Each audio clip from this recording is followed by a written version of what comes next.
সরকারি চাকরিতে কোটা সংস্কারের দাবিতে চলমান আন্দোলন দিন দিন সংঘাতপ্রবণ হয়ে উঠছে। গতকাল মঙ্গলবার এই আন্দোলন ঘিরে ছাত্রলীগ, যুবলীগ ও পুলিশের সঙ্গে সংঘর্ষে নিহত হয়েছেন ৬ জন। এমন পরিস্থিতিতে দেশের আর ১০ জন সাধারণ মানুষের মতো বাংলাদেশ দলের ক্রিকেটাররাও একাত্মতা ঘোষণা করেছেন শিক্ষার্থীদের দাবির সঙ্গে।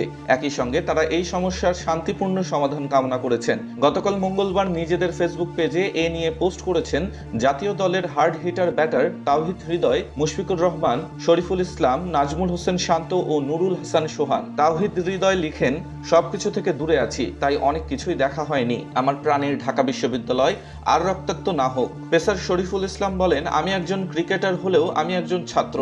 আমি চাই না আর কোনো ছাত্রছাত্রীর রক্ত ঝরুক। টাইগার টিমের অধিনায়ক নাজমুল হোসেন শান্ত বিখ্যাত ইংরেজ ঔপন্যাসিক জেন অস্টিনের একটি বিখ্যাত line I was white but I was not blind লিখে ফেসবুকে নিজের ছবি সহ পোস্ট করেন। এই লাইনটির অর্থ হলো, আমি চুপ ছিলাম কিন্তু অন্ধ নই। ঘরোয়া ক্রিকেটের পরিচিত মুখ ব্যাটার মুনিম শাহরিয়ার লিখেছেন, যদিও আমার ব্যক্তিগত গাড়ির লুকিং গ্লাস ভাঙা হয়েছে আন্দোলনকারীদের দ্বারা, এরপরেও আমি শান্তি চাই না কোনো সাধারণ শিক্ষার্থীদের রক্ত ঝরুক। আমি নিজেও একজন শিক্ষার্থী।